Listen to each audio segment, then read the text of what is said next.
We have framing almost complete, and we have plumbing supplies and some electrical supplies over there as well. So they're coming in to finish out some more framing because there's supposed to be a door right there.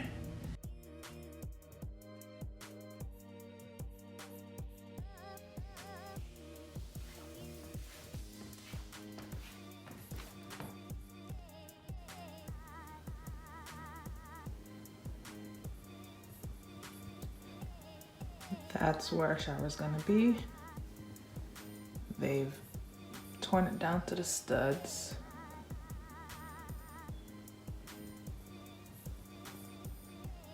Remove the ceiling. I'm gonna replace that.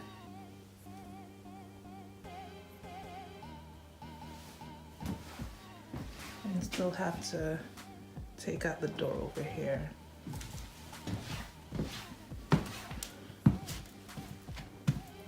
Stand in the shower.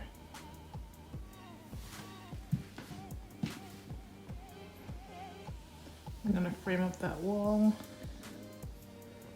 It is coming together nicely. I'm excited.